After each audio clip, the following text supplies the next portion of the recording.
короче. Блядь, меня кто-то проклял, походу, блядь. Стакан въебало теперь. То есть смотрим. Едешь на кочках. Вот этот стук, это стакан въебал нахуй. Ой, блядь, я хуй знает, натуре прокляли меня, что ли, блядь, кто-то нахуй. Все, до субботы она не движется, иначе нахуй опорный подшипник вырвет и полностью лонжерон оторвет. А вот и сам стакан, который надо поменять сам, чтобы не было этого шороха. Вот так вот он выглядит.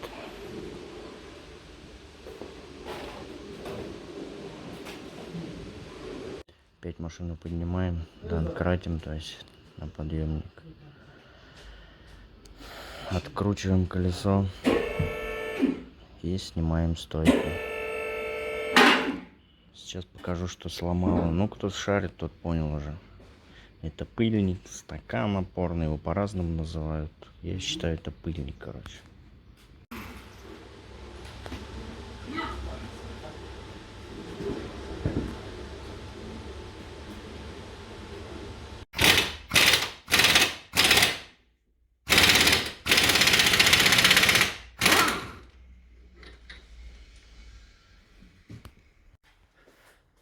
Снять наконечник. Вон сам стакан пробитый. Наконечник сняли. Стойки стабилизатор открутили. Теперь что, суппорт надо снимать, да, Замат? Суппорт шаровый. Потом опускаем чуть вниз.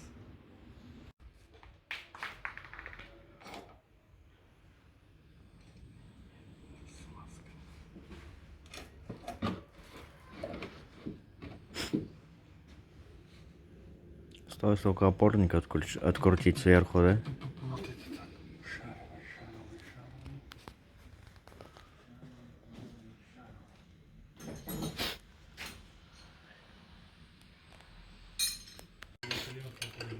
Шаровый. Тормозной диск спереди. Сняли. Ржавеет, пиздец, как ржавеет.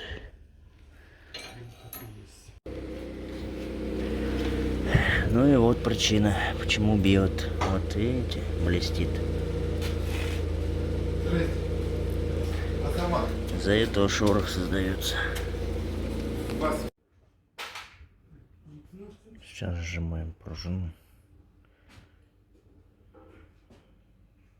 И пыльник вытаскиваем, соответственно.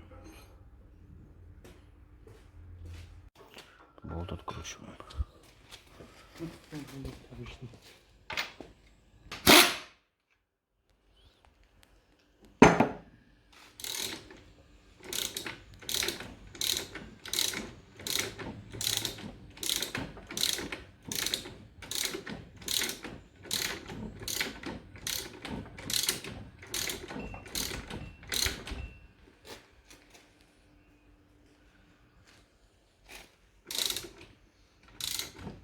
Конечно, поудобнее, да, чем эти крутить.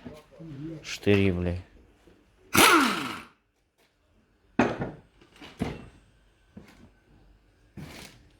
Вот стойка вывалилась.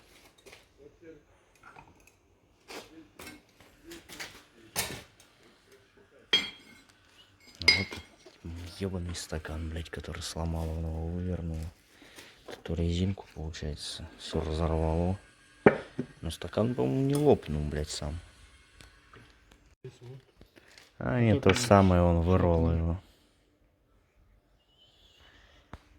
То же самое, как и в тот раз. Почему их ломает, может, кто знает. По кочкам не ездил, короче, всегда по асфальту. Вон удары уже были. Что-то уже. Свежак. Ну, я сразу, как услышал, вот приехал сразу, то есть не ездил на ней. Так бы съездить, вообще можно и опорник убить сразу. Угу. Ну, подшипник его выбьет. Ну, все расплющил. заебись, красота. Как говно, короче, опять. Теперь надо его менять.